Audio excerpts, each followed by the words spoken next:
Howdy y'all! Today we're going to be making some dungeon walls. We're going to be making them out of a Jenga knockoff because they're cheap and they're the right size. The end product is going to be looking kind of like this. You can change it up however you'd like. Yeah, it's cheap and easy, and let's go ahead and get crafting. Here we have the knockoff Jenga set. I have Baba Yaga in there for size where you can see where it comes up to them. Now here is some of our trash to treasure. This is going to be cut into our tiny little bricks that will be glued onto those blocks. This is just the type of trash that I was using. Just cut them up really small, which I put into this Ziploc baggie. On this step, we're just going to put glue on 3 sides of the brick. We're just going to do one side at a time because the glue does dry awfully fast. Now whenever you do apply the bricks, you will want to put the shiny side down because your paint and the spray paint will not want to stick to it. This will just ensure that it stays on there like it's supposed to. This is just cheap Walmart spray paint. It doesn't have to be expensive stuff, it just has to be able to coat the bricks. Here I just did a little test spray to make sure that it went out. And now I'm just going to go ahead and completely cover these bricks.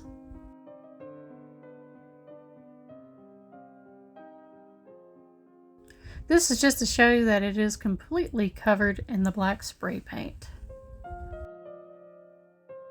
This step, I'm just applying different color paints to the little bricks. I do use Apple Barrel and Walmart brands. I don't use expensive stuff. Cheap stuff works just fine. As long as it's acrylic paint, it'll go on fine. Now, I do want to go ahead and apologize for the camera angle on this. This kind of drives me nuts that it's in portrait instead of landscape. I am so sorry. But you're going to get in there and get each little tiny little brick, or the ones that you want certain colors. Now this one I'm just going to use Barnyard Red. Again, it's another Apple Barrel. I'm just going to use the cap to paint from. That way I don't waste a whole bunch of paint. And then I'm just going to go willy-nilly in choosing which bricks get painted red. This one's kind of a mustardy yellow. Gives it kind of a pop on the table. Now it will get watered down once we put our wash on here in a little bit. And again, we're going to go willy-nilly, just choosing whichever bricks that suits our fancy, just to give it some pop.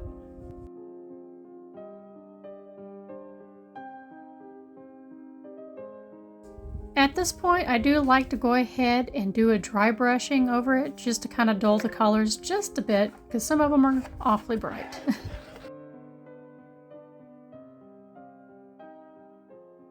This wash will go a long way as well. It's just ink and water. It only takes a couple of drops. It doesn't take too much or it'll be too dark. But it's to give it kind of a grungy dungeon look, which is what you're going for. I'm just going to use a fluffy brush. That way it soaks up that liquid and I can get a good even coat.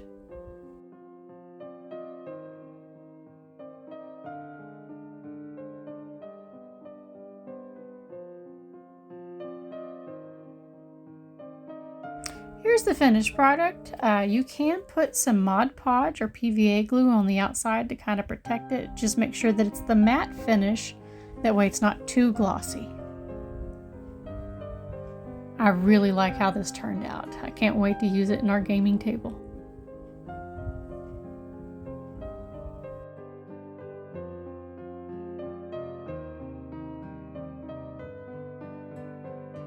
Here I was pleasantly surprised to see that all the walls fit back into the mock Jenga box for easy storage later.